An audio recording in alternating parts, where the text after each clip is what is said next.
Good day everyone, this is Ferdy and welcome to the vlog. In this episode, we are going to check some stores and kukunin ko rin yung mga orders for this day. The first stop in our list is Supreme, next is Bape, and afterwards, titignan natin kung anong meron.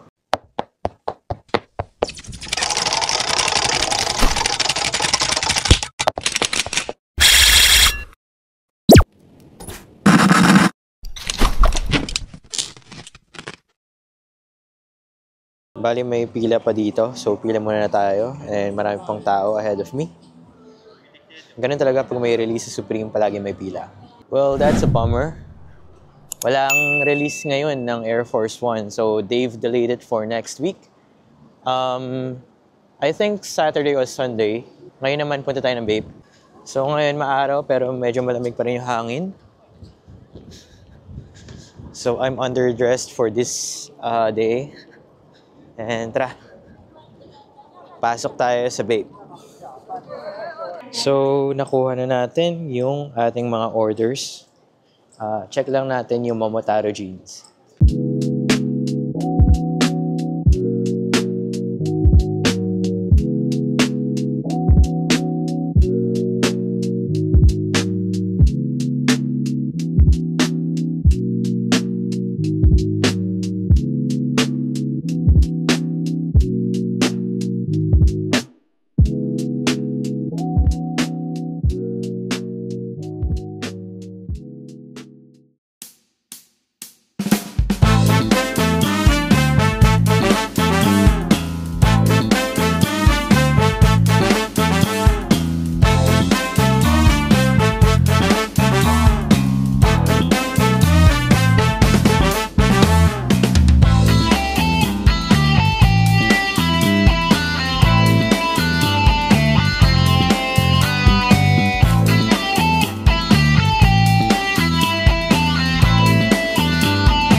So here in their store, ito pala yung GU. They have this pre-launch display right over here. This is a collaboration with Undercover and GU. So yung tag niya is inverted, UG. Tignan lang natin yung mga unang lalabas. This is the first collection, by the way. So they have this pinstripe collared shirt. And napaka subtle ng Silent Noise branding dito sa torso area. They have this t-shirt with a zip pocket over here on the left side. They have the Apple, ayan, Silent Noise. Ito yung gray, olive, and white. Meron din silang jersey shirt. Ayan. Parang masarap to pang tulog. Tapos ito, $22.90 yung price niya. Yung rin yung retail price. Convertible pants, cargo pants. May Silent Noise branding dito sa likod. Ito yung pinakamaganda. This is the camo color. Parang yung labas ng Supreme. And of course, the subtle black pants. Ayan. Ito pala yung itsura niya pag nakasuot. Ganda rin ito. And they have the mock toe footwear right over here. And they even have the blazers. In gray and black colorway. Ayan. Bomber jacket. Parang inverted yung design nyo. Pero yan yung right side. Tapos ito yung olive. Meron din silang work jacket. Ito yung denim na gray, olive, and yung regular na denim blue. Yung Silent Noise na nakita nyo kanina, meron din dito. Ayan, collared shirt.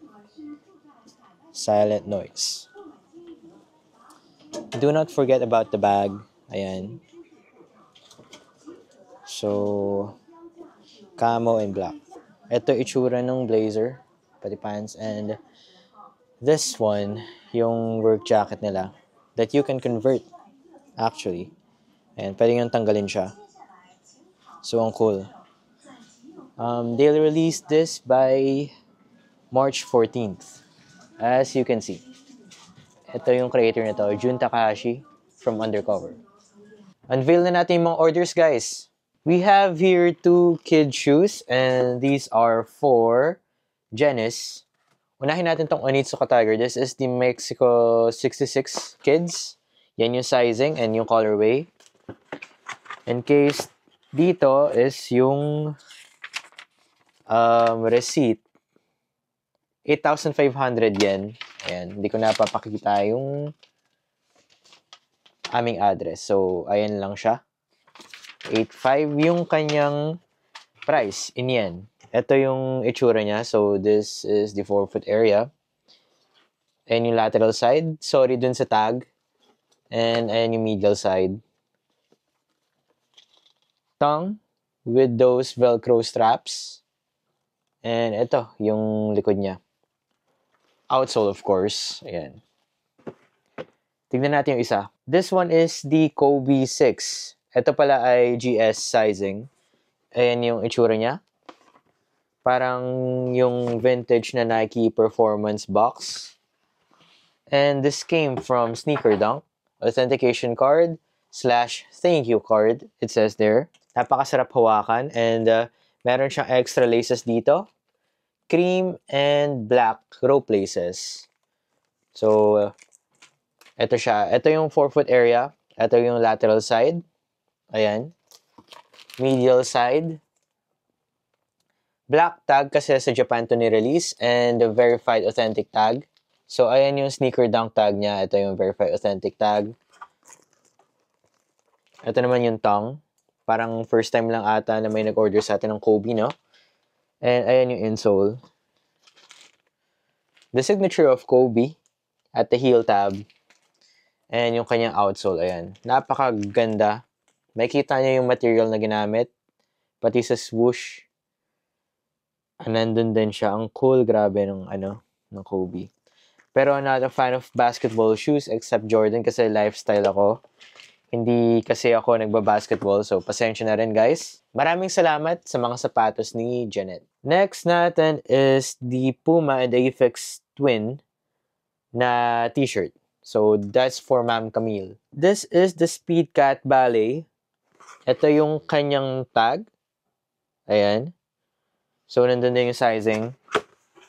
Ito siya, green box. Encased in this box is this ballet flats. Ito yung Puma Speedcat na ballet flats. So, that's the forefoot area. Lateral side. Medial side.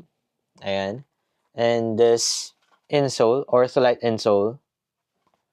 Ito naman yung heel tab. And of course, the outsole. Ayan. Yung Aphex Twin naman. For the Aphex Twin, we have here this logo. That's a silver, by the way. And ito naman siya sa likod. Aphex Twin. Ayan, kita nyo ba, guys? Meron siyang maliit na box logo doon. Maraming salamat kay Ma'am Camille for those two. Next up is 2 Seikos for Sir Philip. Ito ay wala na sa retail store. That's why we go to Sneaker Dunk for this. Ayan, authentication card / thank you card. Ito yung isa. Ito naman yung white. Ayan, authentication card. Thank you. Authenticated by them. So ito, red and silver. As you can see. Buksan natin both. Grabe, nung release day, sobrang dami pa nito. Pero ngayon, expected ko na rin na sold out na sila. Dapat pala nag-stock tayo pero wala pa naman tayong store para gawin natin yun. Kaya umaasa lang tayo sa pre-orders. Kaya if meron kayong kakilala, pa-subscribe ninyo para magampanan natin yun at magkaroon tayo ng store sa Pinas. Balikan lang natin tong clocks na to. So, here we have the clock. So, yan yung Supreme Box logo. Ayan. And ito may button dito. Wala siyang battery, by the way. You need to buy one. Ang gamit niya is AA battery. Yan. Ito yung likod. So, that's it. Napakasimpleng alarm clock. Ganda rin ng Seiko. I wear Seikos din, ayan. Seiko yung gamit ko. Ayan. Oh, maraming salamat kay Sir Philip for these two. Si Sir Ronel, one of our regular clients here in our channel, nagpabili siya ng Salomon skin vest, Active Skin 12. As you can see at the back. And ito pala is for running kasi tumatakbo si Sir. Sa mga joggers, tamang-tama sa kanila yung mga ganitong vest kasi meron siya ditong water bottle. Sisip-sip lang kayo pag suot nyo to. Ayan. Built-in pala to, pero pwede nyo naman siyang tanggalin para i-refill ng tubig. So, that's with Salomon branding rin. Hindi ko na ilalabas kasi masyadong mahirap ipasok. So, here, they have this tag. 13,090 yen pala yung retail price niya. And you can put something over here at the back. Ewan ko mga siguro personal yung gamit. And meron din siyang zipper dito. Acts as a backpack siya. Ayan. So, napakaganda. Siguro po nagjo-jogging ako, bibili rin akong ganito. Pero, nope.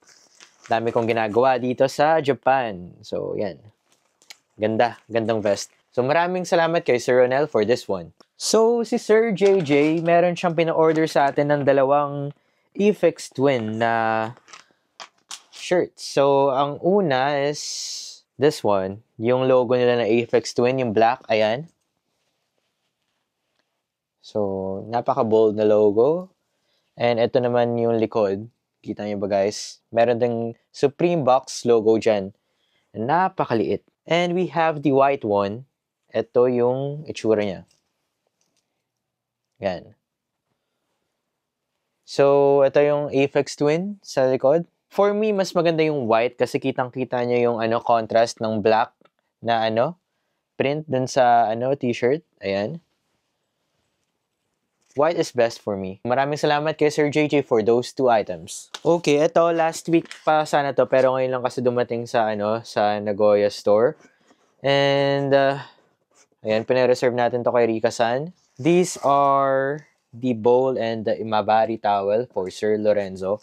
Ito yung itsura niya. Ito pala yung blue na bowl. So, di ko nahawakan. This is porcelain, by the way. Ganda. And yung imabari towel naman. So, imabari towel, ganito lang siya. ABC Camo Yellow. Maraming salamat kay Sir Lorenzo. This one is for Sir Matthew. And this is the vintage wash na pulang S logo cap. And ito, ngayong week lang ni Supreme ni-release to. So, that's it. Napakagandang cap. Ayan, adjustable. Maraming salamat kay Sir Matthew for this one. Meron tayo ditong bulk order for Ma'am Janet. And let's start off with this cap. Ito ay Kangol cap na Japan exclusive. Meron siyang Japan exclusive tag dito sa side na ito. Ayan. And nakalagay dito, raised on the streets of New York. But this is from UK. Yan, Kangol.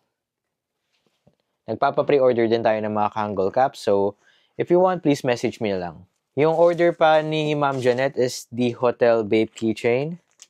And ito yung itsura niya. So, labas lang natin. So, ayan siya. Napaka-simple lang ng design. And next is yung mga Tamagotchi na pina-order niya. Marami pang Tamagotchi toys dito, of course, since Japan ito. Dito naman nag-originate yan. And ayan. Ito naman yung box sa likod. So, maraming salamat kay Ma'am Janet. So, ito naman is for Sir Alvin. This is the Bape Ape Head Spring Tee. Ayan. Ganda. And the size is 2XL. Napakalaki. Pero, tamang-tama rin naman to. Actually, susuot ako ng 2XL pero ang size ko is XL. Yung pinakaunang Bape ko is 2XL. So, maraming salamat kay Sir Alvin for that one. Ito naman, ito yung isa sa gusto ko na Bape Head Tee. Kasi this is Sakura Season exclusive. And Japan exclusive din to. Ayan. Kitang-kita nyo yung ape head dyan na puno. So, dito naman sa nape area niya, embroidered yung Bape. Kaya gustong-gusto ko to. Kasi meron siyang embroidery. Mahilig ako sa embroidery. Kahit tingnan nyo yung likod ko. Ayan, this is from FR2, one of my favorite Japanese brands. Burda din siya. So, ayun lang, share ko lang. Maraming salamat kay Sir Sting for this shirt. Next up is this Baby Milo and Baby Lisa Japan exclusive Sakura tee. Ayan. As you can see, meron siyang head accessory doon na Sakura.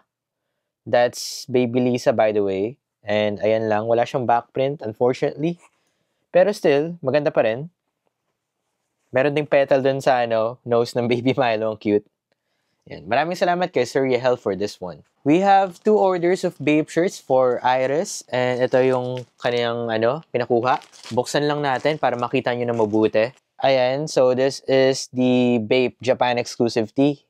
Nihon yung ibig sabihin niyang kanji. It means Japan. And ito yung nape area niya.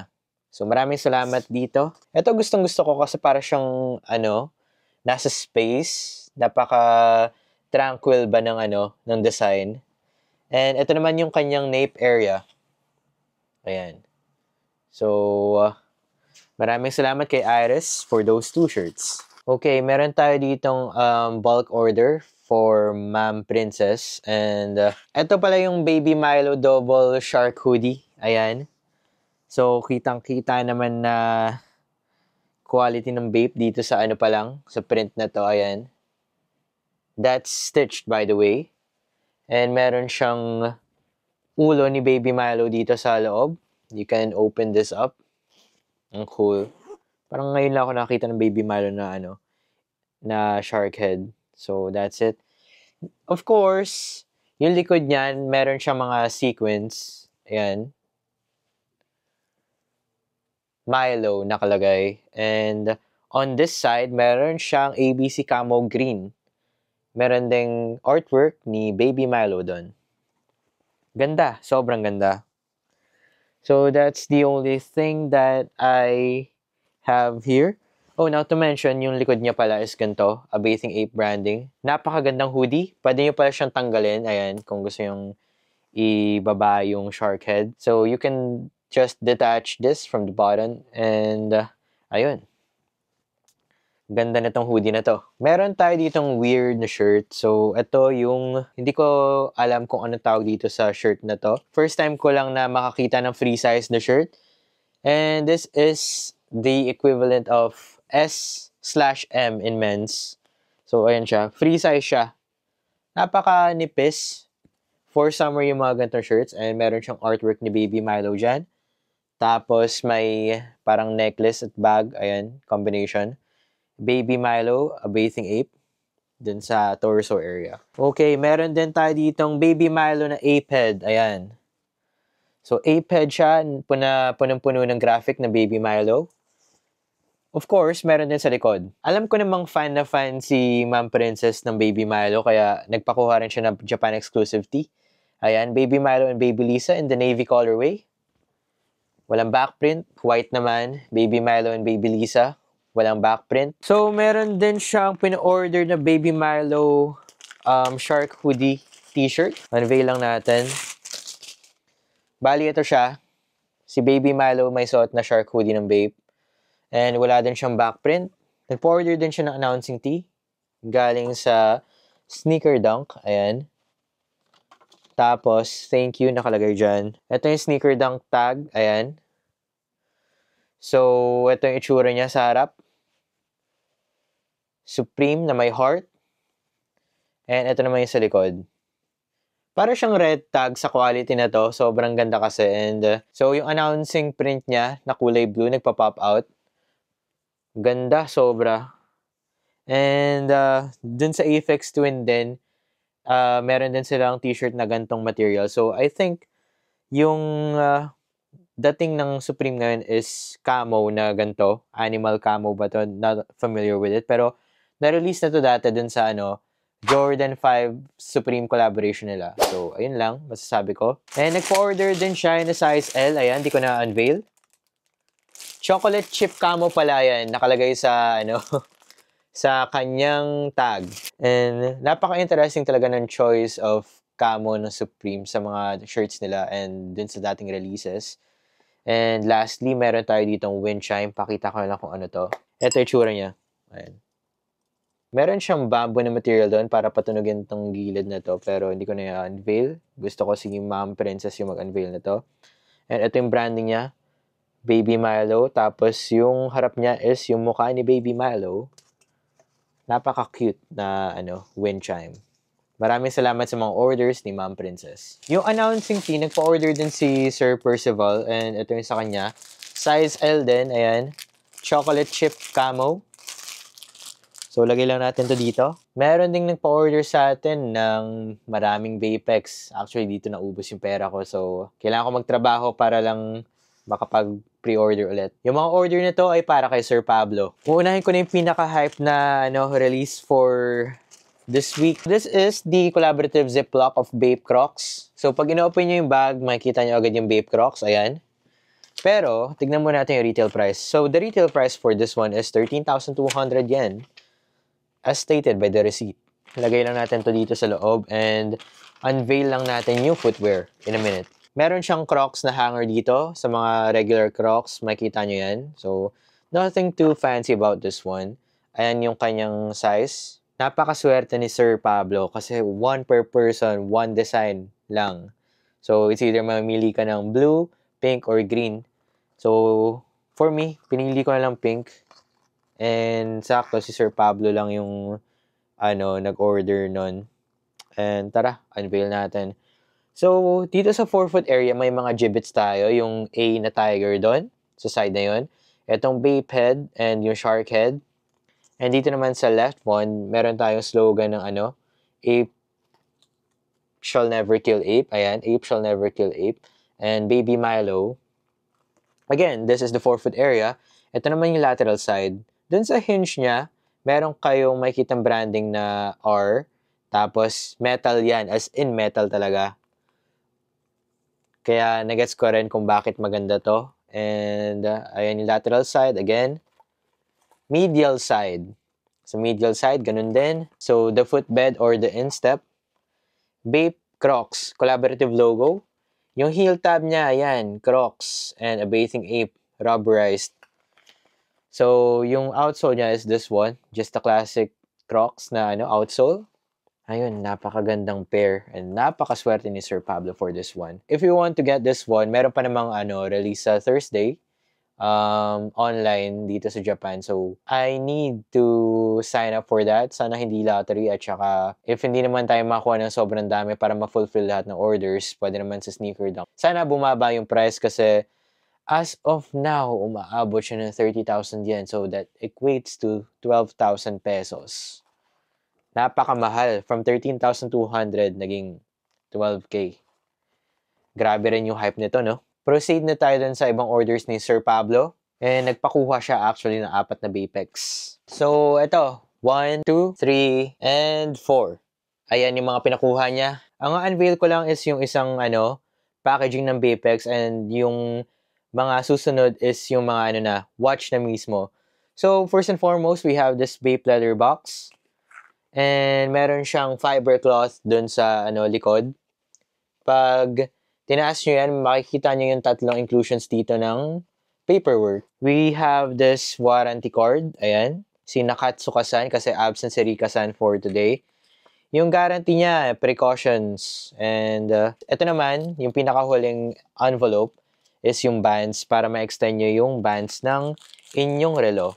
This part right here. So, nasabi ko na lahat-lahat and i-unveil ko lang sa inyo yung watch mismo. And this is the Vapex. Para daw siyang Rolex. So, ito siya. Speaking of Rolex, kaya nagagamit ni Vape yung designs nila kasi meron silang collaboration before. Kaya ayun, they can freely use their design. So, for this one, isa to sa classic na mga Rolex na design. Not familiar with watches, pero nagre-research ako for you guys kasi gusto kong mapuntahan yung mga watch places like dun sa Ginza, yung Seiko. Ito naman yung sa Vapex. So, that's the green dial, gold bezel. Ayan. Yung hour marker niya is also gold. And, ayan. Ito naman yung kanyang bands. gold band, ayan. Sa likod, makita nyo yung ABC camo. Sa silver naman, meron tayong black dial. Silver yung bezel. Yung hour marker is silver din. Yung mga lettering sa loob is silver. The band is silver. ABC camo dun sa back case, ayan. And meron din siyang vape head na logo dito. So, that's the silver one. Ang next natin is this one. Actually, it's just the same with the silver one. Pero, iba yung kanyang, design dito sa silver band. Ayan. As you can see. So, sa bezel naman niya, meron tayo dito mga, parang gemstone. Pero, hindi naman to, real. Parang synthetic lang, like Swarovski, diba? So, ganito siya. Blue yung half, and yung taas is black. Yung kanyang dial is black. Yung hour marker is silver. Ayan. Yung back case niya is this invisible ABC camo. Ayan.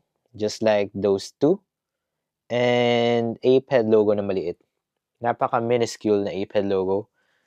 So, next na tayo guys. Yung pinaka-last is yung parang Patek Philippe yung itsura. So, yung huli natin is this one. Kamukha niya talaga yung Patek Philippe. Yung bezel na to has this invisible ABC camo. Ayan. Kung nakikita yung mabuti. Di ko actually alam. Pero napaka-subtle lang niya na detail. Meron din tayo ditong black dial as you can see. Yung hour marker niya is silver. Yung band niya is silver. Yung kanyang back case has this invisible camo also. And ayun, meron siyang vape head logo dun sa knob. As well as this one. Meron siyang vape head logo. So after that, meron pa siyang pin-order na accessory. Meron tayo ditong pink and blue na vape head keychain. So pakita ko lang sa inyo. Ito siya. So a bathing ape. And ito yung kanyang likod, a bathing ape. So maraming salamat dito. And lastly, shirts naman. For the shirts, we have these two Baby Milo on Ape Head tee. So pakita ko lang sa inyo. Ito yung isa. So, ito yung Baby Milo na nandun sa ABC Camo Blue. Ayan. Wala siyang backprint by the way. So, hindi naman lahat ng tee ng vape kailangan na may backprint. The other one is the pink. Ayan. So, dito sa pink, ganyan lang siya, Baby Milo. Na nandun sa pink ABC camo na ape head. And ito, walang backprint. So, yun. Maraming salamat kay Sir Pablo and happy birthday. Dito na nagtatapos yung ating unveiling. So, tanong ko lang kung anong gusto nyo for this week. Para sa akin, nagustuhan ko yung pag-unveil ng Momotaro jeans. And napaka-interesting ng tela niya. Sobrang ganda niya talaga. Walang-wala yung Levi's. So, let me know kung ano yung sa tingin nyo regarding those jeans. So, let me know rin kung ano yung mga nagustuhan nyo for this 2-part video. And, ayun. I just want to thank all of you guys, my friends, my family, my wife, my best friend, and God. And this is me, signing out. See you in the next episode. Bye-bye!